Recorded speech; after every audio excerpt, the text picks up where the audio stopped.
爸妈把所有的爱给了我，他们给我布置的公主房，有数不尽的芭比娃娃，还因为我喜欢洗澡，花重资给改造了个浴缸。他们总告诉弟弟要守护我一辈子，可我带着弟弟泡了个热水澡，在弟弟不小心呛到后，我妈就疯了，她狠狠掐着我的脖子怒吼，我们以为只要对你好，你就懂得疼你弟弟，没想到你就是个白眼狼，想害你弟弟淹死。我慌张的摇头，我妈就直接把我塞进了洗衣机里。那么喜欢洗澡对吧？那我让你洗个够。爸妈带着弟弟出门完了，却没注意到他们自己不小心的按了洗衣机启动键，水漫了上来，但我却爬不出去。跟衣服搅在一起的时候，我艰难地睁开眼，看着再次返回的爸妈。我不想洗澡了，爸爸妈妈可以不生气了吗？洗衣机发出隆隆的声音，我害怕地拍打着想要出去。爸爸妈妈，洗衣机启动了，放我出去。管道里开始不断的有水流出来，我蜷缩在里面，水很快就蔓延到了我胸口的位置。我着急地呛了几口水，爸妈却在那边抱着咳嗽的弟弟走来走去。爸爸妈妈，我也呛到了。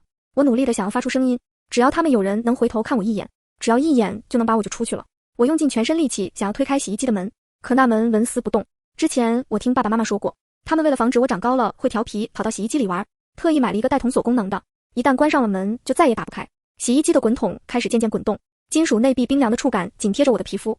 突然，整个世界猛地一震，随即开始旋转。我被一股无法抗拒的力量抛起、摔下，再抛起，身体猛烈地撞在坚硬的桶壁上，发出沉闷的咚声。我试图尖叫喊救命，但一开口带着香味和泡沫的水就止不住地灌进口鼻。爸爸妈妈，我开始觉得晕眩、窒息。我努力睁开眼，还想看看爸爸妈妈，但看到的却是他们抱着弟弟匆匆忙忙地开始穿衣服。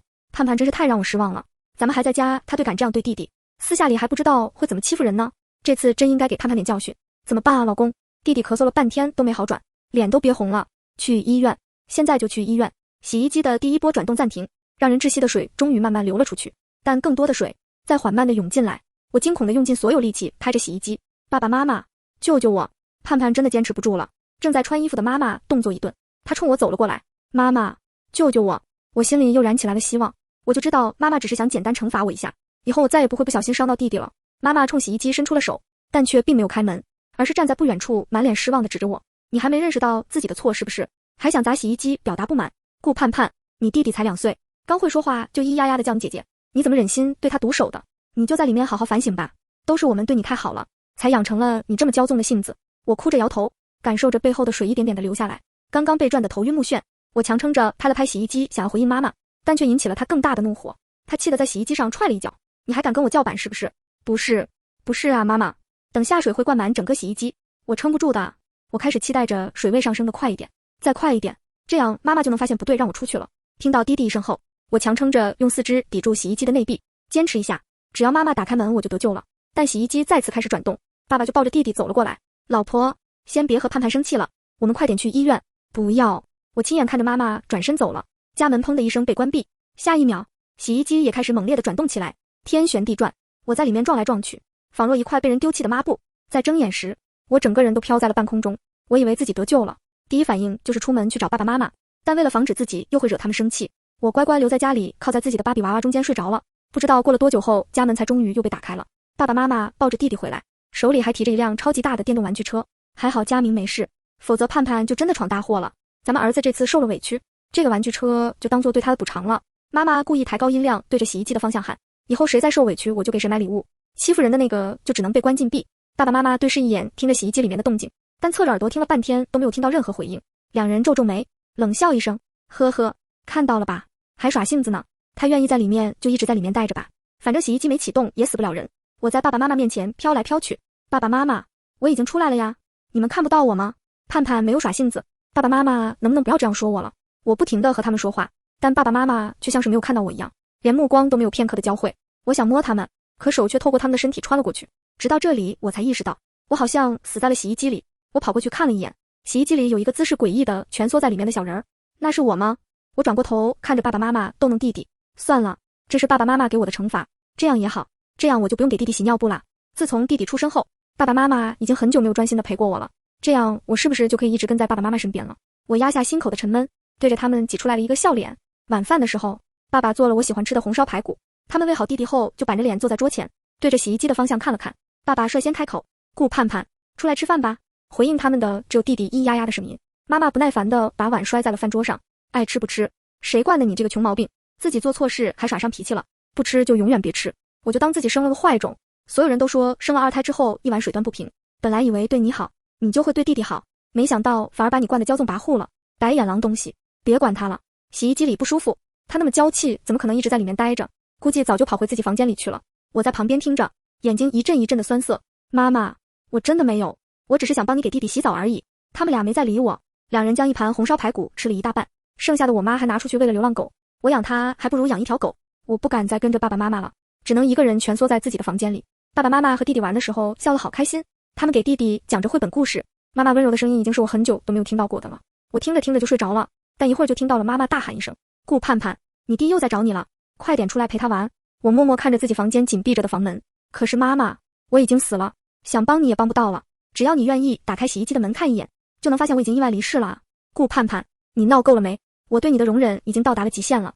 客厅里沉寂了片刻后，妈妈就猛地冲进来推开了我的房门，爸爸紧随其后。他们俩看到空荡荡的房间后愣了一下，爸爸在房间里环顾了一圈，连床底都看了。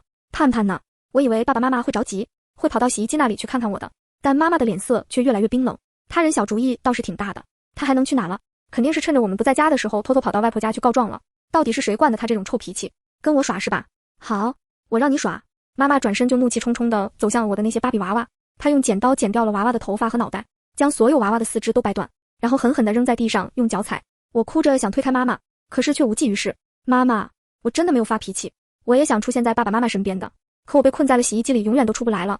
爸爸叹了口气，算了，现在没空管他，他去了外婆家，我们正好也能轻松一下。我去给佳明洗衣服。洗衣服吗？我跟了出去，爸爸拿着衣服就往洗衣机的方向走，我心跳渐渐加速，一边期待爸爸妈妈发现我，一边又害怕里面的惨状会吓到他们。等爸爸发现之后，妈妈应该就不会觉得我在发脾气了吧？我知道没用，但还是伸出小手捂住了爸爸的眼睛。只是还没等爸爸蹲下身打开门，妈妈就把他喊走。小孩子的衣服不能放进洗衣机里洗，你去手洗。我失落地放下了手，回头看了一眼洗衣机的人，在密闭的环境里，我好像已经开始发胀，还隐隐发出一些臭味了。我已经消失了整整2天，直到第2天晚上的时候，爸爸才催着妈妈给外婆打个电话。你问一下妈盼盼在那边乖不乖？没什么是吧？妈妈不情不愿地拿起手机，一边拨打电话一边念叨：那么大的人了，能有什么事？有时候我看着他，真的恨得牙根痒痒。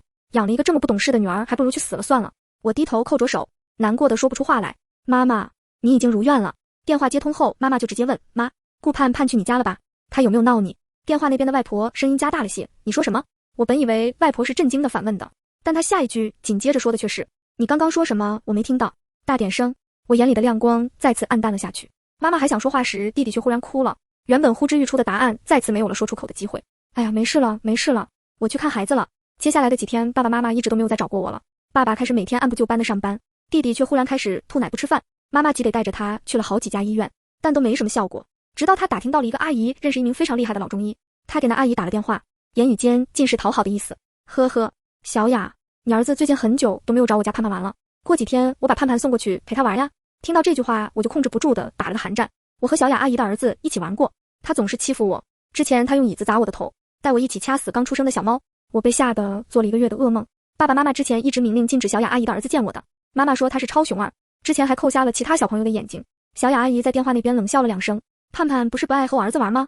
妈妈的姿态放低了一些。小雅，听说你认识一名很厉害的中医，我家儿子最近一直不爱吃饭，你哪天有时间带我去看看呗？到时候我把盼盼带过去放在你家里玩，2个孩子在一起互相也有个照应。我的心凉了下去。妈妈为了给弟弟找医生，怎么把我推了出去？我想要离开这个家了，但是却迟迟出不去，就好像被禁锢在了爸爸妈妈身边一样。我开始期待着有人能够发现我，直到那天，爸爸妈妈正准备带着弟弟出门的时候，外公外婆还有爷爷奶奶忽然来了家里，他们每个人手里都提着礼物，礼物的包装都是粉嫩嫩的。是给我的吗？我有些期待。妈妈看到后却皱起了眉头。爸妈，我跟你们说过多少次了，一碗水要端平啊，礼物都是盼盼的。那我儿子的呢？他是年纪小不是傻，你们这样他该伤心了。家里2个孩子不好厚此薄彼的。奶奶皱眉从门外拿出来了一个草莓蛋糕，脸上带着几分不悦。你这个当妈的怎么把自己女儿生日都忘了？盼盼过生日，我们当然要给她带礼物了。我心里终于弹过了一阵暖意。爷爷奶奶还有外公外婆都记得我的生日，我还是幸福的孩子。草莓蛋糕香香甜甜，是我最喜欢的。我围着草莓蛋糕转了一圈，忍不住用脸蹭了蹭奶奶的手臂。奶奶在屋子里张望着。盼盼呢？爸爸妈妈愣了一下，脸上闪过了几分尴尬，但随即还是看向了外婆。是啊妈，我们还准备去你家接盼盼呢。你来过生日，怎么不顺便把人一起带过来？外公外婆的眉头紧紧皱起。你们什么时候把孩子送到我家去了？我看你们俩是忙傻了吧？说完，4个人就换了鞋把我的房间里去。盼盼呢？外婆的乖宝快点出来，看看外婆给你买了什么生日礼物。爸爸妈妈对视着，身子僵硬在家门口。奶奶在家里找了一圈，没看到我后又走了出来。孩子呢？你们最后一次见到他是什么时候？爸爸妈妈的身体开始控制不住的颤抖，他们没说话，而是控制不住的看向了洗衣机的方向。奶奶的鼻子嗅了嗅，眉头越皱越紧。你们家里这是什么味道？是不是有什么东西烂掉了？带两个孩子忙不过来吧？要不要明天开始我来你们家帮忙？奶奶问着，但妈妈却忽然腿一软，差点坐在地上。外婆最先发现了不对劲，开始走过来逼问，孩子呢？从进门到现在我都没有看到盼盼，孩子到底哪去了？我妈的眼里忽然闪了泪花，她颤颤巍巍地指着洗衣机的方向，盼盼她前2天故意让佳明呛水，我一生气就把他关在洗衣机里面了。妈，盼盼去你家了对不对？是他还在耍脾气，所以才故意不回来让你这么说，他就是想看我们着急对吧？妈妈抓住了外婆的手，但下一秒却被外婆狠狠地甩开。你们就是这么当爸妈的？那么小的孩子你们怎么能把他往洗衣机里放？奶奶也刷得红了眼睛，要是我孙女出了什么3长2短，我跟你们没完。一家人都急匆匆地跑到了洗衣机面前，已经过去快1周了，终于有人蹲下来仔细看了看，圆形的玻璃门里躺了一个蜷缩着的身体极度扭曲的身躯，所有人都僵硬在了原地。妈妈捂着嘴巴震惊地坐在了地上，整个身体控制不住的颤抖。怎么会？洗衣机里的我皮肤清白，因为高温尸体已经变成了巨人观，一靠近就能闻到浓烈的臭味。散乱的头发粘在额头和脸颊上，洗衣机的圆红门上还残留着我挣扎时指甲划过的痕迹。爷爷奶奶还有外公外婆全都哭了出来。奶奶一耳光打在了爸爸脸上，你们怎么能这样对一个孩子？你们怎么忍得下心的？这可是你们的女儿啊，我们从来没催生过2胎，早就说了，你们如果一碗水端不平，就把孙女给我们送过去。可你们，奶奶捶足顿胸的哭着，外婆也哭着大骂他们是杀人犯。爸爸僵硬在了原地，顶着脸上的巴掌印，死死地盯着洗衣机。盼盼不是自己跑出去了吗？我们根本就没有启动洗衣机，怎么会这样？妈妈哭着摇头，忽然打开洗衣机的门，想要把我从里面抱出来，但扑面而来的尸臭味却让所有人都开始干呕。妈妈一嗓子大哭了出来，她开始扇自己的嘴巴，开始懊恼地用头撞墙。都怪我，盼盼只是让佳明呛了一口水而已，我为什么要这样对他？盼盼，我的盼盼，呜呜，都是妈妈对不起你。所有人都红着眼睛，痛心疾首。外婆哽咽着问，孩子被洗的时候肯定挣扎过了，那么大的声音你们都听不到吗？爸爸妈妈像是想起来什么似的，错愕地看着彼此。妈妈忽然捂着胃干呕了几声，扭头冲进了卫生间里。爸爸眼神空洞，喃喃道，那天我们听到了洗衣机里发出的声音，但是小宝被呛住了，我们忙着带他去医院来着。那你们听到声音了，怎么不知道过来看看？但凡过来看了，我孙女也不会死。奶奶愤怒地质问着，爸爸的眼角却掉下了一滴泪。我们过来看了，当时还以为是盼盼在发脾气，故意制造出来声音想吸引我们的注意力。奶奶拽着爸爸的衣领，哭得直不起身子。我好想告诉爷爷奶奶还有外公外婆不要哭。洗衣机里好闷，被转来转去，磕在洗衣机的内壁上好疼。起码盼盼现在已经不难受了。爸爸像是被抽离了灵魂一样，木木地看着我的尸体。他跪下将我抱了起来，帮我整理好了一缕一缕的头发。盼盼，爸爸错了，让你受苦了。爸爸现在就找个好地方让你安息。爷爷奶奶想要拦着他不要这样堂而皇之的把我抱出去，但谁都拦不住爸爸。他抱着我上了电梯，一开门就把里面的小朋友吓得哇哇大哭。爸爸妈妈把我在洗衣机里洗死的事很快就传遍了整个小区，他们把我吓葬了。爸爸妈妈跪在坟前，先是失声痛哭，到最后连眼泪都流不出来了。盼盼，还是爸爸妈妈忽略了你的感受，我们不是一个合格的父母。我们生弟弟原本是想让你有一个伴，让你以后能有个依靠，毕竟爸爸妈妈不能陪你一辈子啊。可是怎么就变成这样了呢？我拼命告诉自己不许偏心，可是对不起，是爸爸妈妈做的不好，是我们亏欠了你。我在旁边听着，心里酸酸涩涩的。我很想告诉爸爸妈妈没关系的，可是话在嘴边我怎么都说不出口。真的没关系吗？自从弟弟出生后，爸爸妈妈逢人就说我是个好姐姐，把弟弟照顾得无微不至，还愿意把自己的所有玩具都让给弟弟，在家里也主动帮着干活。我根本就不想这样，可我仿佛被爸爸妈妈架成了那样，如果我不乖乖照做，就成了不懂事，是个坏姐姐。帮弟弟洗澡也只是想让爸爸妈妈夸夸我而已。我想了想，还是蹲在墓碑前，摸了摸爸爸妈妈的头发。别哭了，我不生气了就是。弟弟被爷爷奶奶带走了，家里只剩下爸爸妈妈2个人。我被关在洗衣机里惨死的事，现在闹得沸沸扬扬。小区里的叔叔阿姨看到爸爸妈妈后，都在旁边指点，这就是那对害死自己孩子的父母。果然一个被窝里睡不出来2种人，重男轻女到这种地步真是罕见。再怎么说那也是自己身上掉下来的肉啊，小孩子呛水呛一下又怎么了？至于弄死自己女儿吗？真不知道他们现在装出这副失魂落魄的样子给谁看。爸爸妈妈明明听到了那些话的，但是却一点反应都没有。他们如同行尸走肉一般的回到了家里，2个人坐在沙发上，一直待到了天黑。我在旁边急得团团转，爸爸妈妈要吃饭的呀。好了，我原谅你们了，还不行吗？快点吃饭吧。我一个人说的口干舌燥，爸爸妈妈的眼里却没有任何波澜。他们从天亮坐到天黑，又从天黑坐到天亮，直到外公外婆忽然来到家里，他们才终于稍微动了动。妈妈的声音有些沙哑，爸妈，你们怎么来了？外婆看到爸爸妈妈的样子又急又气，你还想继续这样到什么时候？你们俩知不知道外面的人都是怎么说你们的？盼盼是最乖巧懂事的孩子了，他生前受了那么多折磨，死了你们还要让他为你们操心吗？爸爸妈妈的眸光动了动，眼睛泛红。是我们不好，盼盼看到我们现在这样应该很开心吧？我们不配做他的爸爸妈妈，现在能做的只有忏悔。不是的，外婆说的就是我想说的话啊。外婆气得不知道该说些什么，只是一直用手指着妈妈的脸。正想说话的时候，妈妈的手机又响了。小雅阿姨不耐烦的声音传出来，你不是说要带你女儿来找我们家儿子玩吗？我儿子都等得着急了。你们家佳明还想不想去看那个老中医了？外公外婆还有爸爸同时诧异地看向了他。外公一把将手机夺过，狠狠砸在了地上。你明知道他们家儿子是什么货色，上次盼盼被吓得整整做了1个月的噩梦，你忘了？为了让佳明去看医生，你竟然想把自己女儿送过去玩，我怎么生了你这么个偏心的东西？外婆一巴掌打在了妈妈的脸上。你自己明明也是女孩，为什么要这么为难自己的女儿？爸爸嘴唇翕动着，这种事你为什么不和我商量商量？妈妈被打得偏过头去，她哭得肩膀颤抖，但却忽然情绪激动了起来。对，都是我的错，我恶毒，我偏心，我对自己女儿不好行了吧？可我生了2个孩子，你们没有人帮我搭把手，我被孩子逼疯了，怎么可能做到处处让所有人都满意？你们以为我想这样吗？那也是我的女儿，也是我的命根子。我愣愣地看着妈妈，看着她哭着跑进了我的卧室。妈妈扑到我的床上，终于放声大哭了出来。我手足无措地站在旁边，只能等着妈妈的情绪一点一点地平复。地上还摆着被妈妈回来的那些芭比娃娃呢，不知道哭了多久后，妈妈才终于重新坐了起来。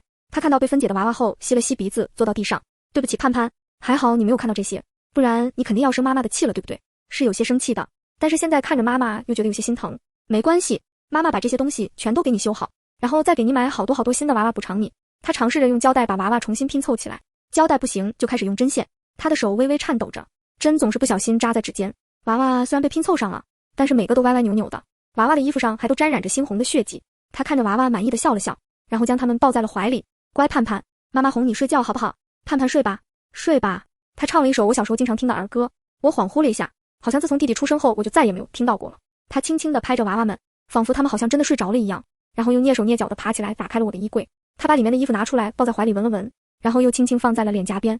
我的盼盼，我坐在床上，2只腿晃来晃去。这几天发生的事让我觉得爸爸妈妈好像又是爱我的，可我分不清他们到底是真的爱我，还是因为我死了觉得愧对我。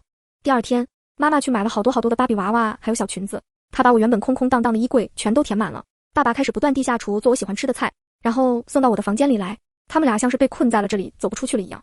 直到那天，警察忽然敲响了我们家的门。请问你们是顾盼盼的父母吧？我们接到群众举报说你们故意虐杀女童，跟我们走一趟吧。爸爸妈妈要被带到警察局去了，还要戴着手铐，这是坏人才要戴的东西。我爸爸妈妈不是坏人，可即便我再怎么不想，还是听到了咔嗒一声手铐上锁的声音。爸爸妈妈远比我想象中的平静很多。小区里的邻居们在忍不住指责，这个是楼上的王奶奶，我认识的。盼盼的孩子可懂事了，长得又漂亮，在小区里可以说是人见人爱，怎么就摊上了他们这样的爸妈？可不是吗？他们这就是故意杀人，让他们去偿命都不为过，这种就应该严惩。不想好好养就不要生，都什么社会了还搞重男轻女这一套，让他们去死。爸爸妈妈一句话都没反驳，嘴角甚至还微微上扬着。如果真的能让我去偿命就好了。盼盼没了，我也不想活了。佳明更不该有这样一对杀人犯当父母。他们喃喃自语着，警察叔叔却冷哼了一声，死不死不是你们能说了算的，到时候自有法律来审判你们。警察叔叔想让爸爸妈妈上车，但妈妈却脚步一顿，我还有最后一件想做的事，做完就跟你们走可以吗？我狐疑地飘在后面。妈妈还想去看看弟弟吗？也是，总要去告个别的吧。但没想到他们没有去奶奶家，而是去了我所在的幼儿园。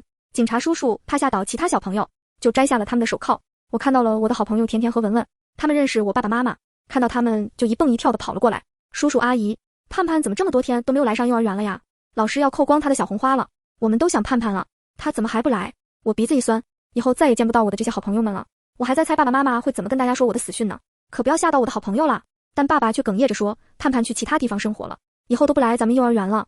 妈妈点点头，对，叔叔阿姨是来给盼盼办离园手续的，顺便收拾一下东西。其他小朋友们听到后都失望地惊呼了一声，紧接着就有人把爸爸妈妈领到了我的座位上，还有人往爸爸妈妈的手里放了可爱的橡皮。文文还给了我平时最喜欢吃的小饼干。叔叔阿姨，你一定要帮我交给盼盼，你们什么时候给盼盼买电话手表啊？这样我们就可以常常打电话了。我看到妈妈转过身去摸了一下眼泪，然后又强颜欢笑着说马上就买。我撅了撅嘴，气，妈妈骗人，上次我求了好久之后她也是这么说的，但带我去了商场却是给弟弟买了一个学步车，可今天妈妈居然真的去路边给我买了一个电话手表。警察叔叔皱着眉，现在可以了吗？妈妈双手合十祈求着，我想再去一趟盼盼的墓地。警察叔叔对视一眼还是答应了。到了墓地后，爸爸妈妈把橡皮小饼干还有电话手表全都摆在了墓碑前。盼盼，这是妈妈最后一次来看你了，这些是幼儿园的小朋友们送你的东西，还有你最想要的手表。这次妈妈没有食言哦。我抿着唇，尝试着想把手表戴上，但确实戴不起来。爸爸摸了摸我的照片，盼盼，对不起。他们俩好像还想说什么的，但是警察叔叔已经在那边开始催促了，快点走吧，该回去了。爸爸妈妈起了身，警察叔叔也准备转身回去，但就在大家准备离开的瞬间，妈妈忽然一头撞在了我的墓碑上。老婆！爸爸惊呼一声。警察叔叔听到这边的声音后，便连忙跑了回来，快点送去医院。我能感受到妈妈的生命在一点一点流逝，她好像已经能看到我了，还在冲我笑。她好像抱了必死的心，额头撞在了墓碑上角上，鲜血涓涓的往外流，止都止不住。盼盼，妈妈来陪你了。谁要她陪啊？爸爸跪在地上抱着妈妈痛哭，他好像也想学妈妈的样子自杀的。可是这次警察叔叔有了防备，爸爸刚刚有了动作就被两个人压在了地上，妈妈抢救无效身亡了。我生气的想要离开，不想跟着他们了，但下一秒妈妈就冲了上来，我也被她整个人抱在了怀里，她紧紧地抱着我。盼盼，我的盼盼，妈妈终于看到你了。盼盼，你原谅妈妈了吗？对不起，都是我的错，妈妈下辈子当牛做马的赎罪，你和妈妈说句话好不好？我的盼盼。她哭得我衣服都湿了，我捏着小拳头，不原谅，我想妈妈活着。妈妈你死了，弟弟怎么办？妈妈愣了一下，摇着头哭着说，妈妈没办法。盼盼，妈妈太想见到你了。我咬着嘴唇没再说话，而是跟着警察叔叔一起去了警察局。爸爸被关进了拘留所里，进去的第一天就被里面的人欺负了，我好生气，可是连那群人的衣服都碰不到一下。很快爸爸就被提审了，他对所有的犯罪过程供认不讳，并且否认了这是一场意外，而是说我就是看他不顺眼，我就是重男轻女，就是故意把他扔进洗衣机里之后按下了启动键，你们快点给我定罪吧，像我这样的畜生就不应该活着。警察叔叔冷哼了一声，你以为你这样说我们就会相信了吗？警察有最基本的断案能力，我们在洗衣机上采集到的最新指纹是你老婆的，是你老婆按下的启动键，但你的疏忽也间接导致了你女儿的死亡，你同样是要负责的。爸爸被关进了监狱里，每天像行尸走肉一样活着，他经常对着墙壁喃喃自语，你们都好狠的心啊，为什么要抛下我一个人苟活？我也想去死，可我现在连去死的自由都没有。监狱里的人发现了爸爸有自杀倾向后，就开始专门盯着他了。爸爸现在是最安全的人。妈妈在旁边说了一句，对不起，对不起老公，我实在太想女儿了，我宁愿以死谢罪。我也对不起小宝，我没当好一个妈妈，以后他就交给你了。爸爸就像是忽然间听到他说话一样，苦笑了一声，对不起，对不起，为什么总是要说对不起？对得起一次很难吗？妈妈愣住了，我也抿唇看着他，是啊，我也不想要对不起，对得起一次很难吗？